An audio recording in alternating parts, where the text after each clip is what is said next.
चलिए, so introduction to CA intermediate. मैं यहाँ पे ना ऑडिट की बात करूँगा, ना एफएम की बात करूँगा, ना एसएम की बात करूँगा। सबसे पहले बात करूँगा कि सीए इंटरमीडिएट में शुरू कैसे करना है, शुरू कहाँ से करना है और शुरू क्यों करना ज़रूरी है। सुनिएगा इस वाले वीडियो में। सो जैसा कि मैंने आपको बोला कि मैं यहाँ पे बात करूँगा सीए इंटर के बारे में। ये वीडियो ना ऑडिट के बारे में होगा, ना एफएम के बारे में होगा, ना एसएम के बारे में होगा। इस वाले वीडियो में हम बात करेंगे सीए इंटर के बारे में। देखिए, मैं एक बार सब इरेज कर रहा हूँ, सुनिएगा। हमारे सीए में मैं बहुत बेसिक बात कर रहा हूँ, आपको लग रहा होगा सर ये सारी चीज़ें हमें पता है, बट सुनिएगा, हमारे सीए में 3 लेवल होते हैं: फाउंडेशन,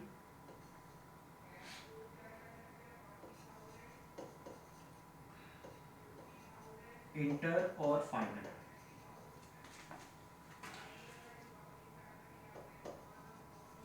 ये हमारे पूरे सीए में 3 लेवल्स होते हैं, फाउंडेशन से इंटर और इंटर से फाइनल। अगर मैं आपको एक चीज़ बताऊं तो यहाँ से यहाँ तक का जो सफ़र होता है ना, ये बहुत डिफिकल्ट होता है। क्योंकि देखिए, इंटर से फाइनल तक जाना फिर भी इजी है, क्योंकि इंटर में हम मैच्योर हो चुके होते हैं, हमें पता होता है पढ़ना कैसे, हमें पता है कितना पढ़ना है, कैसे पढ़ना है, वो डिसिप्लिन लाइफ में आ जाती है। बट यहाँ से यहाँ का जो फेज होता है ना, बहुत डिफिकल्ट होता है, हमें बहुत सारे चेंजेस करने पड़ते हैं अपने लाइफ में। चलिए, फिलहाल मैं बात करता हूँ इंटरमीडिएट के बारे में। तो हमारा फोकस इस वाले वीडियो में इंटर पे होगा। देखिए, अगर मैं इंटरमीडिएट की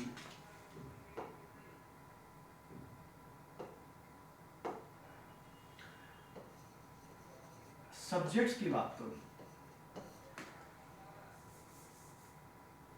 तो हमारे इंटरमीडिएट में 6 सब्जेक्ट्स हैं।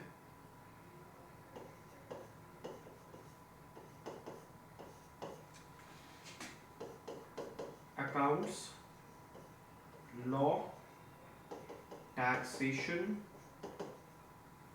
कॉस्टिंग, ऑडिट और एफएम और एसएम।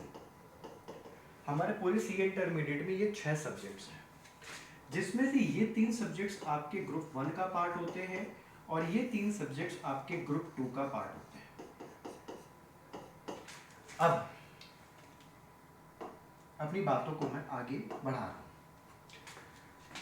ठीक है। अब मैं बात करता हूँ 1 बाय 1 एक एक सब्जेक्ट्स की। ठीक है, मैं इधर लिखता हूँ। मैं बात करूँ अकाउंट्स की। अकाउंट्स आपका ठीक है, मैं बात करूँ अकाउंट्स की, तो अकाउंट्स आपका ठीक है। वैसे भी मैं इसको एक बार इरेज करता हूँ। ये सारे ही सब्जेक्ट्स 100 मार्क्स के हैं, ये सारे ही सब्जेक्ट्स आपके 100 मार्क्स के हैं। मैं यहाँ पे लिखूँ, अगर each subject is equals to 100 marks और this 100 marks includes 30 marks of MCQs। तो ये तो बात बहुत बेसिक है कि सारे सब्जेक्ट 100 मार्क्स के हैं और सारे सब्जेक्ट में 30 मार्क्स का MCQ आएगा। पहले MCQ नहीं आता था बिफोर 2019, ठीक है। तो ये एक चेंज है। अच्छा, अब एक एक चीज को मैं समझा रहा हूँ, सुनिएगा। मैं 1 बाय 1 शुरू कर रहा हूँ, शॉर्ट में लिख रहा हूँ। अकाउंट्स में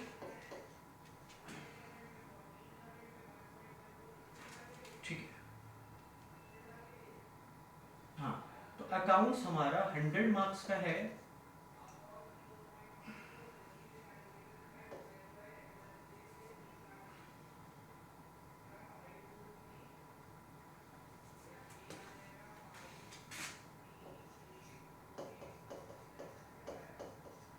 अकाउंट्स हमारा 100 मार्क्स का है और ये हमारा, मैं इसका अगर स्प्लिट अप करूं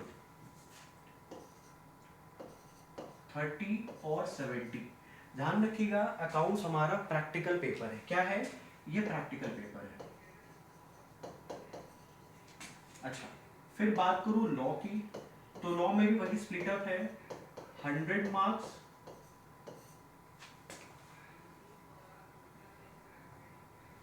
ठीक है, 100 मार्क्स, 30 और 70, और ये हमारा थ्योरी पेपर है। देखो मुझे पता होगा, मुझे पता है आप लोग को ये सारी बातें पता है, लेकिन कोर्स शुरू करने से पहले हमें पता होना चाहिए कि पढ़ना क्या है, एक अंडरस्टैंडिंग होनी चाहिए कि कितने प्रैक्टिकल पेपर है, कितने थ्योरी पेपर है, सो दैट हम प्रॉपर प्लानिंग कर पाएँ और हम अपने प्लानिंग को जस्टिफाई कर पाएँ। फिर आता है टैक्स,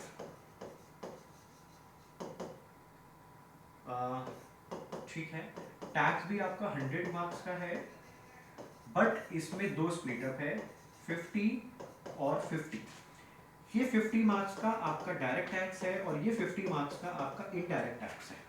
इसमें फर्दर दो पार्ट्स, 15 और 35, 15 और 35।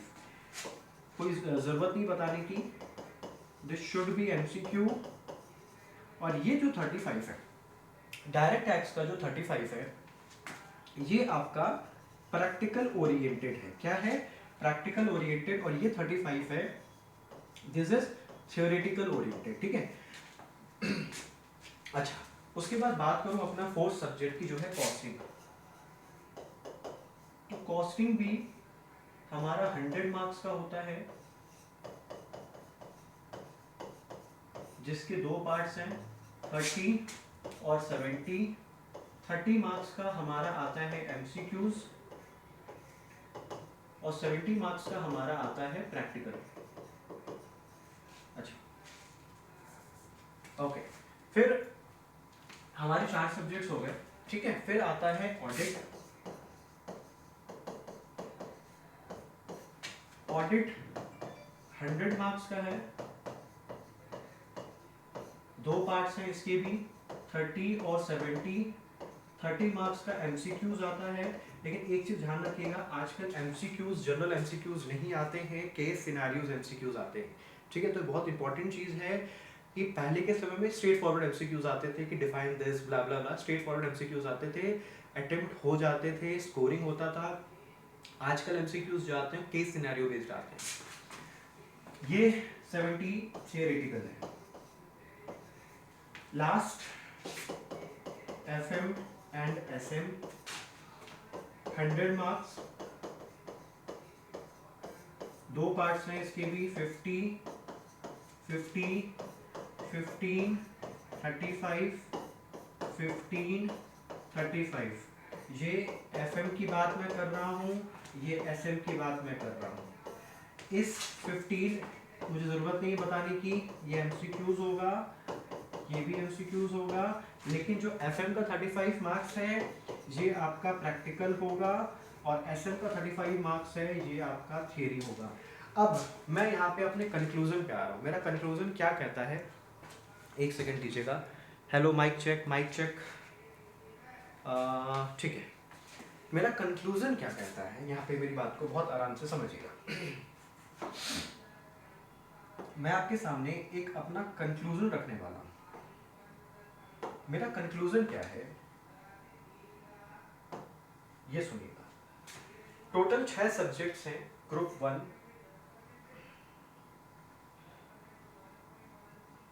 ठीक है, ग्रुप 1 और ग्रुप 2 6 सब्जेक्ट्स हैं और 6 सब्जेक्ट्स को दो पार्ट्स में बांटा गया है, ग्रुप 1 और ग्रुप 2। काउंट करें तो कितने थ्योरी हैं, कितने प्रैक्टिकल हैं। तो ये इधर 100 मार्क्स का आपका हो गया प्रैक्टिकल, ये इधर 100 मार्क्स का ये हो गया थ्योरी, ठीक है।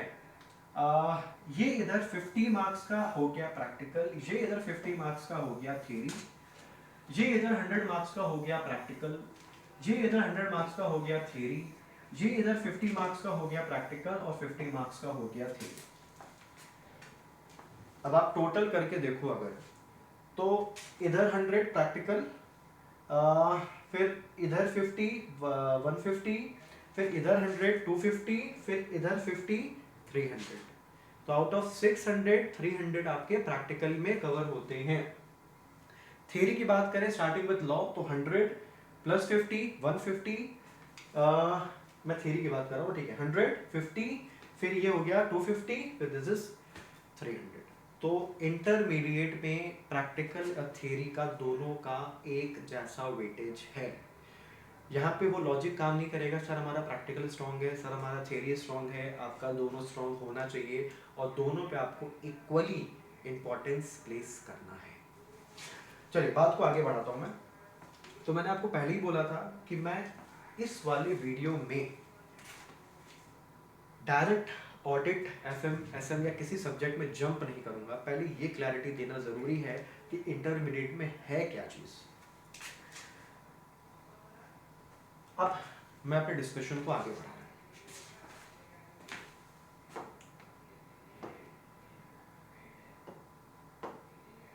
इस वीडियो के बाद मुझे आप अपना कमेंट दीजिएगा कि आपको कौन सी पेन ज़्यादा विजिबल लग रही है, वो तो मैं देखूंगा, ज़्यादा समझ में आएगा, ठीक है। ओके, अब हमारे टोटल, एक सेकंड मैं पेन चेंज कर रहा हूँ, एक मिनट।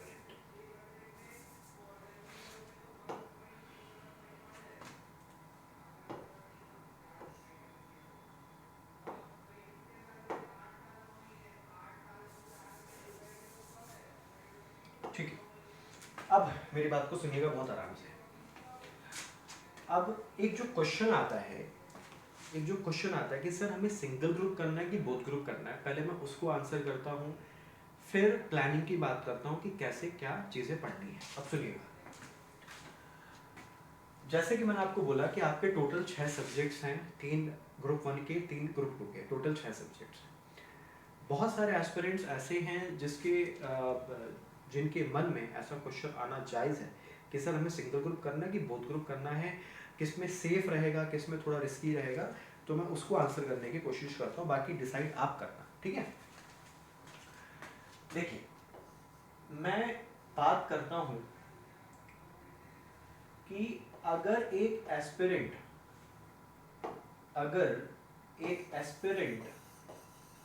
ग्रुप 1 कोई भी सिंगल ग्रुप देता है, मैं कह रहा हूं अगर एक एस्पिरेंट, कोई बात नहीं, मैं उसको बाद में ठीक कर लूंगा। अगर एक एस्पिरेंट क्या देता है, सिंगल ग्रुप देता है, ठीक है। तो मेरी बात को समझिएगा, आइडली सीए इंटर की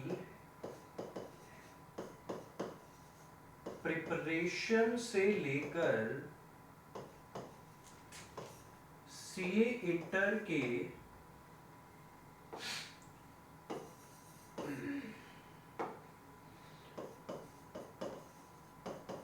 एग्जाम्स तक टोटल आप लोग के पास I think ideally 9 to 10 months होते हैं, आइडली। अभी आई थिंक अभी जो बैचेस आएंगे वो आई थिंक अभी रिजल्ट आया है 3rd of November को ना, 3rd of November को रिजल्ट आया है। तो आई थिंक जो अब पेपर पड़ेगा, आई थिंक वो शायद सितंबर में पड़ेगा, आई थिंक।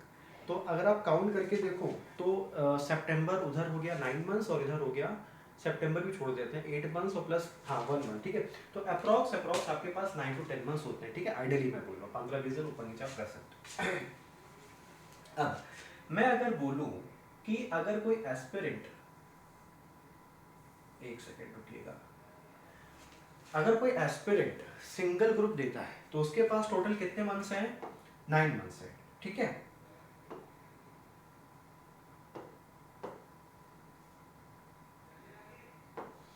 ठीक है, टोटल कितने मंथ्स है, 9 मंथ्स है, और उसको कितने सब्जेक्ट्स करने हैं, सिर्फ और सिर्फ 3 सब्जेक्ट्स। कितने सब्जेक्ट्स करने हैं, 3 सब्जेक्ट्स, क्योंकि एक ग्रुप में 3 सब्जेक्ट्स होते हैं। अब इसके पॉजिटिव्स क्या हैं और इसके नेगेटिव्स क्या हैं। अगर एक एस्पिरेंट सिर्फ और सिर्फ सिंगल ग्रुप से शुरुआत करता है, अगर कोई एस्पिरेंट सिंगल ग्रुप से शुरुआत करता है तो सर उसके पॉजिटिव क्या है, नेगेटिव क्या है। मैं पहले पॉजिटिव की बात करूंगा। देखिए, अगर आपकी थोड़ी सी लर्निंग पावर स्लो है और आपके पास कोई एक्सटर्नल कमिटमेंट है, मैंने क्या बोला, लर्निंग पावर और दूसरा एक्सटर्नल कमिटमेंट। तो ऐसे लोगों के लिए मैं राय यही देता हूं कि वो सिंगल ग्रुप कर लें, ज्यादा ठीक रहेगा। लर्निंग पावर का मतलब क्या होता है? लर्निंग पावर का मतलब ये होता है कि अगर कोई चीज एक एवरेज इंसान 10 मिनट में समझ सकता है, तो वही दूसरा जो स्टूडेंट है वो उसको समझने में हाफ एन आवर लगा रहा है, 45 मिनट्स लगा रहा है, आइडियली एवरेज टाइम से ज़्यादा टाइम ले रहा है। तो ऐसे स्टूडेंट्स को, ऐसे बहुत कम ही ऐसे स्टूडेंट्स होते हैं, तो ऐसे स्टूडेंट्स को हम हमेशा राय देते हैं कि आप ठीक है सिंगल ग्रुप करो, आप उस पर टाइम दो अपना, कोई हड़बड़ी नहीं है। और दूसरा, जिनके कोई एक्सटर्नल कमिटमेंट्स हैं। अब एक्सटर्नल कमिटमेंट्स का मतलब क्या हुआ? बहुत सारे एस्पिरेंट्स ऐसे हैं जो ऑब्वियसली जॉब कर रहे हैं या कोई और कोर्सेज कर रहे हैं, प्रोफेशनल कोर्सेज की मैं बात कर रहा हूँ, जो साथ में LLB भी कर रहे हैं, CS भी कर रहे हैं, CME भी कर रहे हैं। तो ऐसे लोगों के लिए कहीं ना कहीं सिंगल ग्रुप देना वैलिड होता है। नेगेटिव पॉइंट क्या है इसके? आप खुद सोचो, आपके पास 9 मंथ्स हैं और आपको सिर्फ 3 सब्जेक्ट्स पढ़ने हैं, तो कहीं ना कहीं हम लोग थोड़ा सा इनडिसिप्लिन होने लगते हैं। क्या होने लगते हैं? इनडिसिप्लिन होने लगते हैं, क्योंकि हमें कहीं ना कहीं बैकएंड में, बैक ऑफ द माइंड हमें पता होता है यार अभी तो 9 महीने हैं, आज नहीं करेंगे कल कर लेंगे, कल नहीं करेंगे परसों कर लेंगे। कहीं ना कहीं हमारे लाइफ में इनडिसिप्लिन आना शुरू हो जाता है, और इनडिसिप्लिन के साथ साथ कहीं ना कहीं हम इनकंसिस्टेंट भी होने लगते हैं। इनकंसिस्टेंट का मतलब है डेली रिवाइज नहीं करेंगे, डेली पढ़ेंगे नहीं, डेली क्लासेस नहीं करेंगे। ये दो नेगेटिव पॉइंट्स जो मैंने आपको बताए। अच्छा, टेक अवे आपको लेना है, आप इसको किस तरीके से लेते हो, ये मेरा अपना ऑब्जर्वेशन है, ठीक है।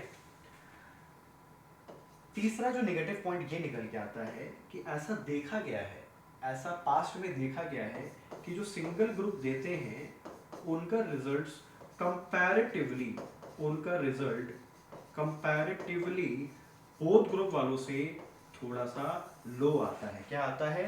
लो आता है, मैंने बोला कंपैरेटिवली, ठीक है।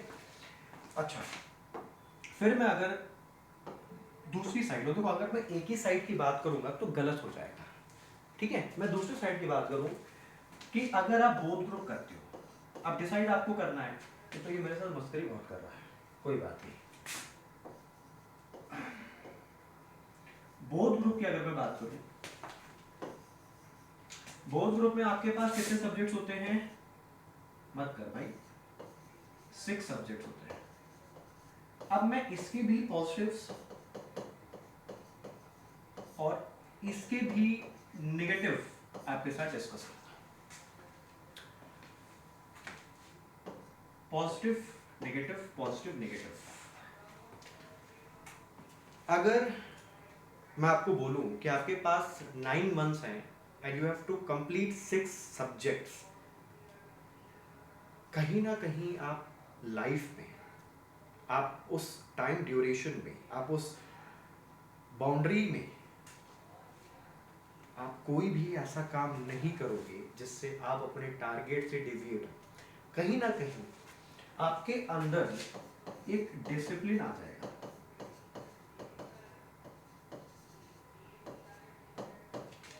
दूसरा, इम्पॉसिबल नहीं है 9 महीने में 6 सब्जेक्ट्स करना, इम्पॉसिबल नहीं है। हिस्ट्री आप उठा के देख लो, पहले 8 सब्जेक्ट्स होते थे, पहले 8 सब्जेक्ट्स होते थे, पहले MCQs भी नहीं आते थे, ठीक है। पहले भी लोग 9 महीने में 8 सब्जेक्ट्स पढ़ते थे, रिवाइज करते थे, पेपर देते थे, एक अटेम्प्ट में क्लियर भी करते थे, ठीक है। तो रिजल्ट की बात करें तो कंपैरेटिवली इसका बेटर आता है अगर कोई स्टूडेंट बोथ ग्रुप देता है। उसका रीजन यही है यार, देखो कोई पार्शियलिटी की बात नहीं हो रही है। अब अगर ढंग से सुनोगे ना, ढंग से समझोगे ना, बात है कंसिस्टेंसी की, बात है डिवोशन की, बात है डिसिप्लिन की। अगर मैं आपको बोलूं आपके पास 1 घंटा है और आपको सिर्फ 1 पेज पढ़ना है, और वहीं मैं आपको बोलूं आपके पास 1 घंटा है, आपको 20 पेज पढ़ना है, आप खुद सोच के बताना किसमें आप ज्यादा डिसिप्लिन होकर पढ़ोगे। तो सारा खेल डिसिप्लिन का है। CA chartered accountant course, CA course सिर्फ और सिर्फ डिसिप्लिन, डिवोशन और कंसिस्टेंसी मांगता है। नेगेटिव पॉइंट क्या है? देखो नेगेटिव पॉइंट एज सच है नहीं, बट जो यहाँ का पॉजिटिव था मैं वहीं पे नेगेटिव कॉपी पेस्ट कर रहा हूँ कि अगर आपका कोई एक्सटर्नल कमिटमेंट है तो फिर कहीं ना कहीं थोड़ा सा आपके लिए प्रेफरेबल नहीं होता है, और दूसरी चीज वही लर्निंग पावर। आई थिंक आपको आंसर मिल गया होगा कि सर हमें सिंगल ग्रुप करना चाहिए कि बोथ ग्रुप करना चाहिए। अब मैं आपको एक पते की बात बता रहा हूं। अगर आप आगे के लिए सोचो, मैं आगे का मतलब जॉब और आर्टिकलशिप के बारे में भी बात कर लेता हूँ हाथ के हाथ, ज्यादा नहीं, बस थोड़ी सी बात। जब भी एक सीए एस्पिरेंट जॉब और आर्टिकलशिप के लिए जाता है तो ये दो स्टूडेंट खड़े हैं। ये वाला जो स्टूडेंट है इसने सिंगल दे के सी इंटरमीडिएट पास किया है, ये वाला जो स्टूडेंट है इसने बोथ ग्रुप दे के अपना सीए इंटर पास किया है। ये मेरा एक्सपीरियंस है, ये मार्केट का एक्सपीरियंस है, ये हमारे पूरे सीए फैटर्निटी का एक्सपीरियंस है कि प्रिविलेज इसी बंदे को मिलता है जॉब और आर्टिकलशिप में, अगर आपको बड़ी फर्म्स में आर्टिकलशिप करनी है तो। If I just talk about big 4 या बड़े बड़े जो फर्म्स हैं, एमएनसी फर्म्स जो भी आप कह लो, तो उसमें बोथ ग्रुप स्टूडेंट्स को, both group pass out aspirant को ज़्यादा प्रेफरेंस मिलता है over single group pass out students. ठीक, बाकी अब आपके ऊपर है कि आपको क्या करना है क्या नहीं करना है। If I just talk about number of chapters,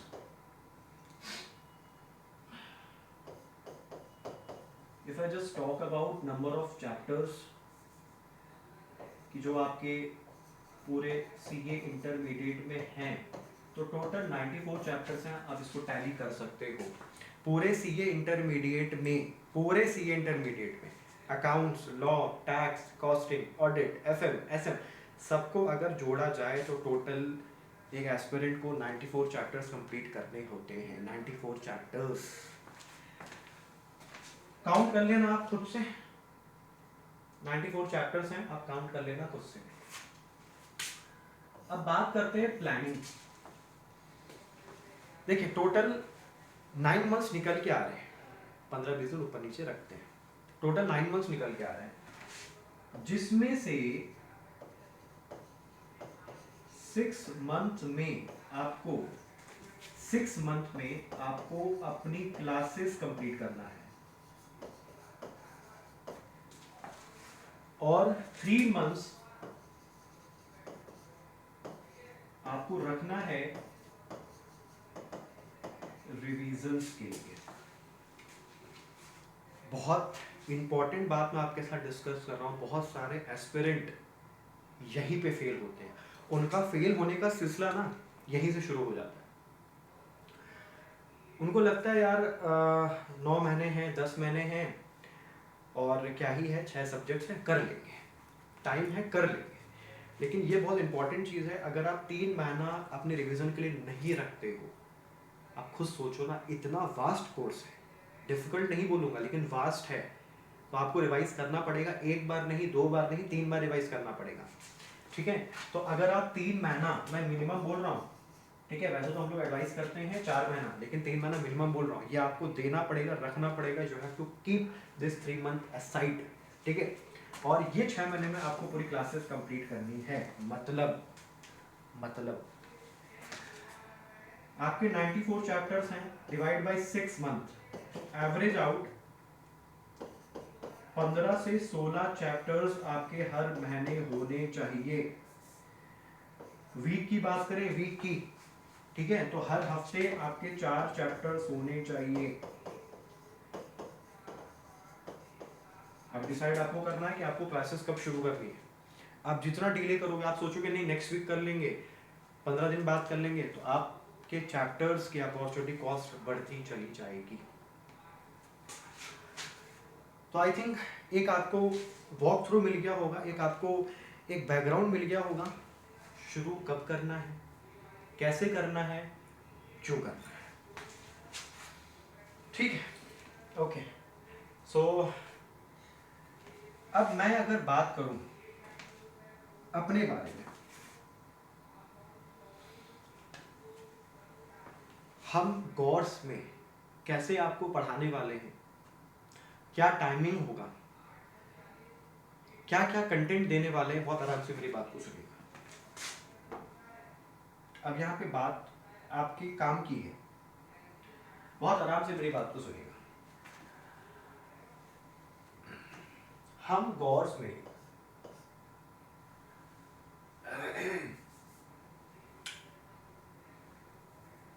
कोई बात नहीं,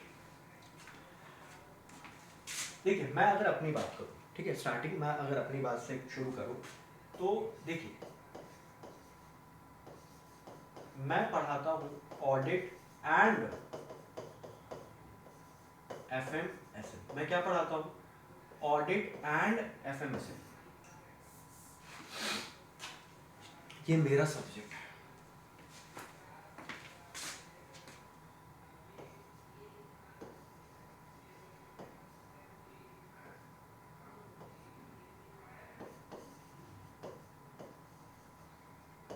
जो कोर्स ड्यूरेशन होता है मेरा ऑडिट एफएमएसएम का,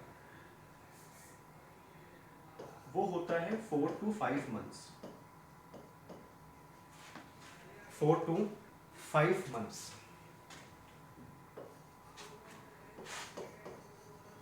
क्लासेस आपकी अराउंड 2.5 आवर्स टू 3 आवर्स होती है, क्योंकि अगर आपको 4 से 5 महीने में कोर्स खत्म करना है तो आपको 2.5-3 घंटा बैठना पड़ेगा।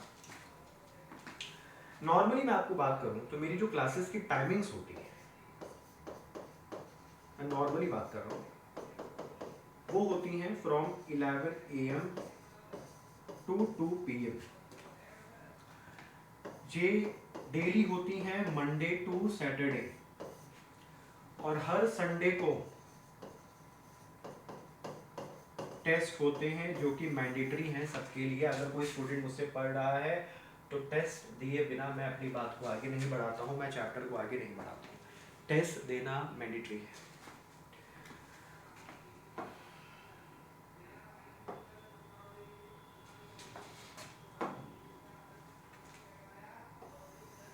क्या क्या चीजें मैं आपको दूंगा, तो हर चैप्टर की, हमारे ऑडिट एफएमएसएम में जितने भी चैप्टर्स हैं, हर चैप्टर की मैं आपको पीपीटी दूंगा। और वो पीपीटी का काम क्या होगा? वो पीपीटी आपको एक समरी प्रोवाइड करेगी। ये पीपीटी आपके लिए हेल्पफुल होगी in the case of revision. अगर आपको रिवीजन करना, आपको क्विकली ब्रश अप करना है, एक वॉक थ्रू चाहिए, पीपीटी बहुत काम की चीज है। हर चैप्टर की आपको पीपीटी मिलेगी, हर चैप्टर की पीपीटी मिलेगी। इस पूरे 4 से 5 महीने में, या मैं बोलूं टिल एग्जाम्स तक मेरा टेस्ट चलता रहेगा, और अराउंड आपको 20 से 25 टेस्ट देने होंगे। 20 से 25 टेस्ट एग्जाम्स तक, ऑडिट एफएमएसएम सब मिला के मैं बता रहा हूँ। कुछ टेस्ट 30 मार्क्स के होंगे, कुछ टेस्ट 50 मार्क्स के होंगे, कुछ टेस्ट 75 मार्क्स के होंगे, और कुछ टेस्ट 100 मार्क्स के भी होंगे। मेरी एक खास बात यह है कि मैं एग्जाम ओरिएंटेड रहता हूं। एग्जाम ओरिएंटेड का मतलब क्या है कि मैं आपको ICAI कंटेंट पूरा कवर कराऊंगा और ICAI मटेरियल से ही पढ़ाऊंगा। तो इस वजह से मैं अपना कोई मटेरियल इशू या पब्लिश नहीं करता हूँ। मैं पीपीटी जरूर देता हूँ सो दैट आपको एक समरी मिल जाए, रिवीजन मिल जाए, जो कि स्टूडेंट्स की डिमांड भी होती है, ठीक है। लेकिन मैं एज सच अपना कोई कंटेंट, अपना कोई मटेरियल इशू नहीं करता हूँ। ICAI ओरिएंटेड मैं रहता हूँ, ठीक है। तो ये हो गई कोर्स की बात कि 4 to 5 मंथ्स मेरा कोर्स चलता है। क्लासेस मेरी 2.5 से 3 घंटे की होती है। टाइमिंग्स मेरी जो होती है 11 to 2 PM होती है, और संडे को, हर संडे को टेस्ट होता है, ठीक है। मैं बात करूं अगर अकाउंट्स की एंड टैक्स की, वो हमारे सौरभ सर पढ़ाते हैं। तो आइडियली जो कोर्स ड्यूरेशन होता है, आइडियली मैं बता रहा हूँ, जो कोर्स ड्यूरेशन होता है अकाउंट्स और टैक्स का, वो होता है 6 to 7 मंथ्स। सर इतना डिफरेंस क्यों है? इतना डिफरेंस इसलिए है, कंटेंट का डिफरेंस है, और दूसरा डिफरेंस है कि जो सर की जो क्लासेस होती है ना, कि जो सर की क्लासेस होती है ना, वो होती हैं अराउंड 1 to 1.5 आवर्स की। तो सर की क्लास कंपैरेटिवली थोड़ी छोटी होती है। अब सही बात है ना, अगर मैं क्लास 2.5 घंटा ले रहा हूँ तो मैं कंटेंट 4 घंटे में खत्म करा रहा हूँ। सर 1.5 घंटा पढ़ा रहे हैं तो सर को थोड़ा सा टाइम ज़्यादा लगता है। और हमारे सर की जो टाइमिंग्स होती हैं वो मॉर्निंग में होती हैं 9:30 to 11, ठीक है, ये सर की टाइमिंग्स होती हैं। और ये टाइमिंग्स आपकी मंडे टू सैटरडे होती है। कभी कभी हम संडे को भी बुला लेते हैं क्लासेस के लिए, अगर टेस्ट प्लान उस दिन नहीं हो पा रहा है तो, ठीक है। तो अच्छा, और क्या क्या बातें करनी थी मुझे, एक बार क्विकली मैं रिवाइज करा रहा हूँ, सुनिएगा। मैंने अभी तक जो जो बातें की एक बार मैं उसको क्विकली रिवाइज करा रहा हूँ।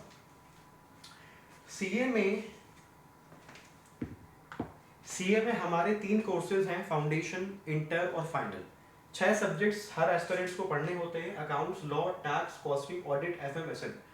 ग्रुप 1 में 3 सब्जेक्ट्स हैं, ग्रुप 2 में 3 सब्जेक्ट्स हैं। हर सब्जेक्ट 100 मार्क्स का है और हर सब्जेक्ट में एमसीक्यूज होते ही होते हैं। अकाउंट्स प्रैक्टिकल है, लॉ थ्योरी है, टैक्सेशन मैं बोल सकता हूँ मिक्स है, हाइब्रिड है, कॉस्टिंग प्रैक्टिकल है, ऑडिट थ्योरी है, एफएमएसएम हाइब्रिड। तो इसका कंक्लूजन ये निकलता है कि out of 600 marks 300 marks is for theory, 300 marks is for practical. तो हम इस कंक्लूजन पे नहीं पहुंच सकते हैं कि सेकेंड इंटरमीडिएट में थ्योरी कर लिया बहुत है, प्रैक्टिकल कर लिया बहुत है, आपको सब कुछ करना पड़ेगा। अच्छा, एक बात मैं लास्ट में और करूंगा, ठीक है। अच्छा, अब क्वेश्चन ये आता है कि सर सिंगल ग्रुप दे कि बोथ ग्रुप दे। देखिए, अगर आप सिंगल ग्रुप देते हो तो उसका पॉजिटिव क्या है, बोथ ग्रुप देते हो उसका पॉजिटिव क्या है। देखो, अगर आप सिंगल ग्रुप देते हो तो पॉजिटिव ये है कि अगर आपकी लर्निंग पावर कम है, ठीक है, जो एवरेज जो लर्निंग पावर बाकी स्टूडेंट्स की होती है उससे अगर आपकी कम है या आपकी कुछ एक्सटर्नल कमिटमेंट्स हैं तो आपको सिंगल ग्रुप करना चाहिए। बाकी नेगेटिव्स तो मैंने आपको बता ही दिया और आप इसको रिलेट कर सकते हो। इनडिसिप्लिन, इनकंसिस्टेंसी और लैक ऑफ डिवोशन, यही आपका कहीं ना कहीं फेल होने का भी रास्ता बनाना शुरू कर देता है। बोथ ग्रुप में 6 सब्जेक्ट्स हैं, पॉजिटिव नेगेटिव्स क्या हैं, जो इसके नेगेटिव्स हैं वो उसके पॉजिटिव हैं, जो इसके पॉजिटिव है वो उसके नेगेटिव हैं। लेकिन एक काम की बात मैं आपको बताऊं, अगर आपको अच्छे फर्म से आर्टिकलशिप करनी है, और एक बात तो मैं और बताना आपको भूल गया, मैं अभी लास्ट में डिस्कस करूंगा। तो अगर आपको आर्टिकलशिप अच्छी जगह से करनी है तो आपको बोथ ग्रुप करना चाहिए, प्रेफरेंस और प्रायोरिटी वाइज वो ज़्यादा ठीक होता है। टोटल 94 चैप्टर्स हैं, 6 महीना है, 6 महीने में आपको कोर्स करना है, 3 महीने में रिवीजन करना है। हर महीने आपके 15 से 16 चैप्टर्स होने चाहिए। तो आप जब क्लासेस करिए तो उस एकेडमी से, उस इंस्टीट्यूट से इस चीज़ की क्लैरिटी ले लीजिए। हम तो करा देते हैं, हम 15 से 16 चैप्टर आपका हर महीना कराएंगे, ये हमारा अपना प्रॉमिस है। तीसरी बात ये कोर्स ड्यूरेशन की है कि अराउंड जो हमारा प्रॉमिस था, ये वाला प्रॉमिस कि 6 महीने में कोर्स होगा ही होगा, ये 7 मंथ्स मैंने बहुत वर्स्ट केस में लिखा है, बहुत एक्सटेंडेड केसेस में लिखा है, ठीक है। और टाइमिंग अगर आप ओवरऑल देखो तो हर दिन क्लासेस होंगी, मंडे से सैटरडे, संडे टेस्ट होंगे। और टाइमिंग आप ऐसे काउंट करके चलो तो 9:30 to 2 PM आपकी क्लासेस होगी, अराउंड 4.5 आवर्स की क्लासेस होंगी, बीच में ब्रेक मिलेगा, नो डाउट। अच्छा, एक बात तो मैं करना भूल गया, आपसे कर लेता हूँ और फिर इस वाली वीडियो को एंड कर देता हूँ। Passing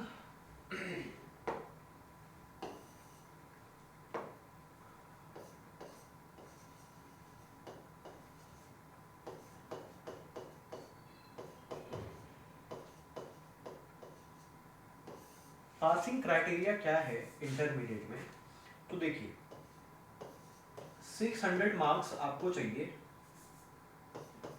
if I just talk about both group, मतलब सॉरी 600 मार्क्स नहीं चाहिए, 600 मार्क्स का तो पूरा वो है, सब्जेक्ट है।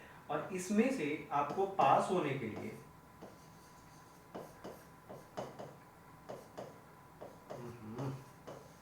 आपको पास होने के लिए 300 मार्क्स चाहिए।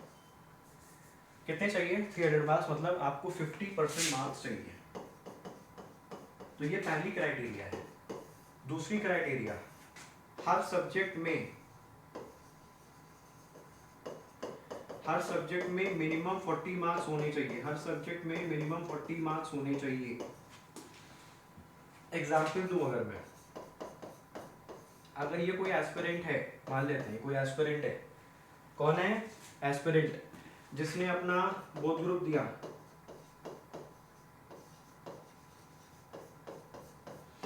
और उसके मार्क्स कुछ इस तरीके से हैं। मैं जल्दी जल्दी लिख रहा हूँ। 39, ठीक है, 51, 58, ठीक है, ये सिंगल ग्रुप के। फिर 62, फिर 58 और फिर 70, ये ग्रुप 2 के हैं। ठीक है, तो टोटल करूं मैं अगर, तो 39 प्लस 51 ये हो गए आपके 90 ये हो गए अराउंड 148 मार्क्स ग्रुप 1 में।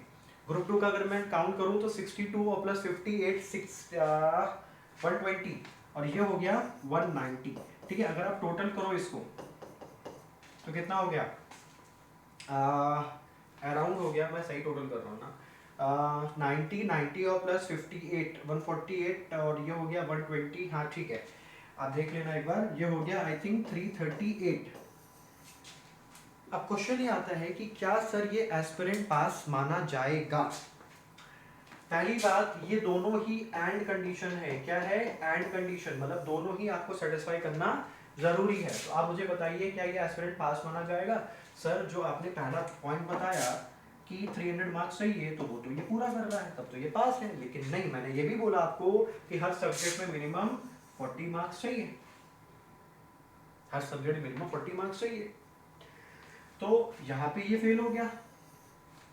हाँ, लेकिन ग्रुप 2 में ये पास हो जाएगा। ग्रुप 2 में ये पास हो जाएगा। देखिए ICAI ग्रुप के हिसाब से पास करती है। देखिए ग्रुप 1 में कितने मार्क्स हुए? 300, तो 300 का 50% 150, तो ये 150 से क्या है? कम है, तो ये एस्पिरेंट ग्रुप 1 में फेल माना जाएगा।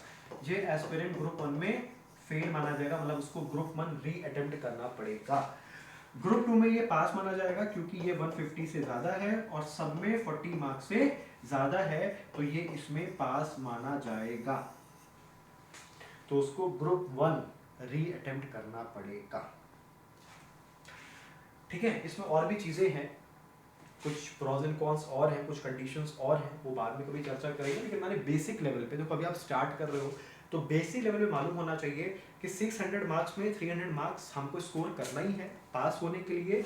और ग्रुप वाइज अगर देखें तो 150 150 150 150 300 मार्क्स। ठीक है, और हर सब्जेक्ट में student need to score a minimum of 40 marks. तो ये दोनों कैसी कंडीशन है? एंड कंडीशन है, और नहीं है, एंड कंडीशन है। इसी एंड कंडीशन की वजह से स्टूडेंट यहाँ पे क्या हो गया? फेल हो गया। इसी एंड कंडीशन की वजह से स्टूडेंट यहाँ पे फेल हो गया। ठीक है, क्योंकि इसका जो टोटल बनता है ये 150 से कम बनता है, लेकिन स्टूडेंट यहाँ पास हो गया क्योंकि इसका टोटल 150 से ज्यादा बनता है। अभी के लिए मैं इतनी ही बात रख रहा हूँ। इसमें मैं फिर से बोल रहा हूँ, एक दो कंडीशंस और हैं, वो कभी बाद में चर्चा करेंगे। अच्छा, जो मैं एक चीज और आपसे डिस्कस कर लूं, नहीं तो मैं भूल जाऊंगा।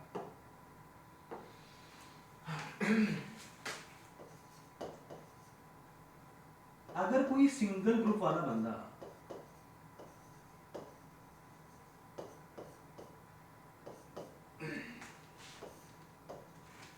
उसका पेपर कब पड़ेगा? अगर सिंगल ग्रुप मतलब समझ रहे हो ना, मतलब उसने पूरी तैयारी सिंगल ग्रुप के हिसाब से की है, तो उसका पेपर पड़ेगा सितंबर 26 को। ठीक, और जैसे कि मैंने अभी आपको यहाँ पे पॉजिटिव और नेगेटिव दोनों बताया था, यहाँ पे कहाँ गया, ये रहा पॉजिटिव और नेगेटिव। तो इसी पॉइंट को ध्यान रखकर मैं आपके साथ एक पॉसिबिलिटी डिस्कस करता हूँ। मैं पॉसिबिलिटी की बात कर रहा हूँ, अदरवाइज मत लीजिएगा कि सर तो सिर्फ नेगेटिव बात कर रहे हैं। मैं नेगेटिव बात नहीं कर रहा हूँ, मैं पॉसिबिलिटी की बात कर रहा हूँ। ठीक है, अगर कोई स्टूडेंट सिंगल ग्रुप देता है सितंबर 26 में, अच्छा सितंबर 26 में देता है, तो ऑब्वियसली उसका सिंगल ही ग्रुप हुआ है, तो उसको अदर ग्रुप की तैयारी शुरू करनी पड़ेगी। तो उसने सितंबर में दिया और फिर उसने अक्टूबर में अक्टूबर 26 में उसने अपनी अदर ग्रुप की प्रिपरेशन शुरू कर दी, अदर ग्रुप की क्लासेस या जो भी आप कह लो सेल्फ स्टडी शुरू कर दी। अच्छा, अब इसका रिजल्ट कब आएगा? इसका रिजल्ट आएगा, सितंबर में हुआ ना, तो आई थिंक नवंबर के फर्स्ट वीक में आएगा, ठीक है। तो फर्स्ट वीक ऑफ नवंबर में रिजल्ट आएगा।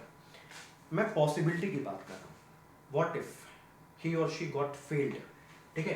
तो अगर वो स्टूडेंट या वो एस्पिरेंट फेल हो जाता है या हो जाती है, अब उसके साथ प्रॉब्लम क्या होगी, बहुत आराम से समझिएगा। अब ये स्टूडेंट के पास दो समस्या है।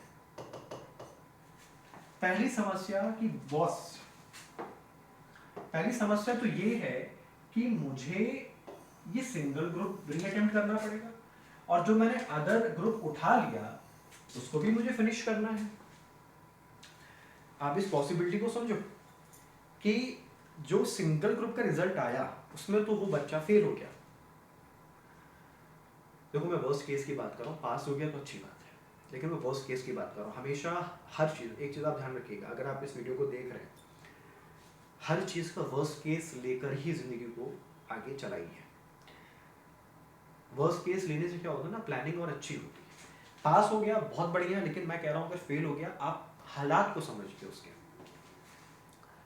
हालात को समझिए उसके। अगर वो बच्चा फेल हो गया तो उसको इस सिंगल ग्रुप, तो बेचारा दोबारा पढ़ेगा ही पढ़ेगा, और फिर जो उसने अदर ग्रुप उठा लिया, छेड़ दिया, क्लासेस शुरू कर दिया, उसका क्या? समस्या तो हो गई।